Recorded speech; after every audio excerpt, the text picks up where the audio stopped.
But I'm not gonna lie, this has to be one of the funniest dramas I think I've seen in a while, just because of how genuinely delusional this fucking person is. Those of you who are unfamiliar with iilluminaughtii, iilluminaughtii is a YouTuber with over 1.7 million subscribers who, by the looks of her channel, seems to kind of just upload daily videos in regards to essentially any sort of topic that she feels like talking about. And the YouTuber that she ended up starting a feud with was a YouTuber by the name of LegalEagle, who is a YouTuber with over 2.8 million subscribers who uploads content in regards to his insight of being a lawyer. This all started with iilluminaughtii tweeting out, "Not at LegalEagle editors approaching my editors to take my video style, and when they didn't give up the info, they literally just copied it. And by the way, I have the messages from my editors and found an email from them too. Just change the color from purple to blue." Huh.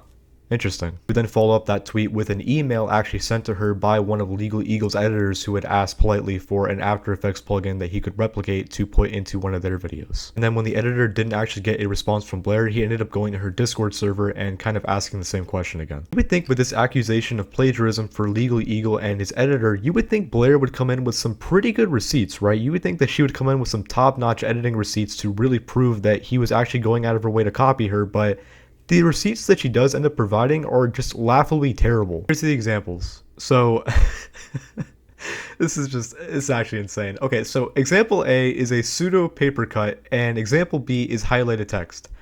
I don't know in what planet you think either of these editing effects are yours, or you think you're original for using these, but newsflash, you're not. You're not even remotely original for these. For example, right, the highlighted text feature is something that you see in pretty much every single video essay, and the pseudo paper cut is literally something that I've used myself for like school projects, right? So apparently if you got beef with people using that, I guess you got beef with like 13, 14-year-old me who had to use it for their Google Slides projects. Like, what is this? Then in her final tweet in regards to the situation, she says, "And to be honest, I wouldn't have even believed any of this was trying to replicate my videos if not for the email and Discord stuff that was done preemptive to their video coming out.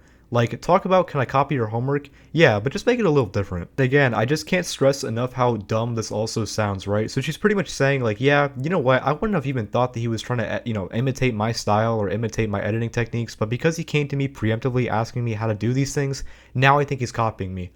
Okay, again, how is he copying you when these things are not your own original editing techniques? These are things that have been around for years. These are things that you literally took from other people yourself. How is it that somebody is going to copy your editing style when your editing style is also a copy of other people? LegalEagle would end up responding to this by saying, "Hey, at iilluminaughtii, I think this is a big misunderstanding. Perhaps great minds think alike. No one on my team is trying to copy you. Without an extensive review of your channel, I believe we used those two styles before your channel did. We've been using them for about 3 to 4 years." And goes on saying, "Plus, the two styles, a pseudo paper rip and a highlight, are extremely common on YouTube. The editor you're talking about didn't even design either of those two elements. Again, we've been using them for about 3 to 4 years at this point. Danny is a great and thorough editor. When he reached out via email, he was just hoping to find out what plugin your team used on a particular video, a very common practice amongst editors. He was not looking to copy anybody's style." Danny is also a freelancer who makes his own videos. In the Discord, the video he referenced about being inspired by your subject matter, not your style. He's a fan of yours. The video he was referencing was a video on his own, not a LegalEagle video. Here's the end of the Discord chat that Danny provided to me.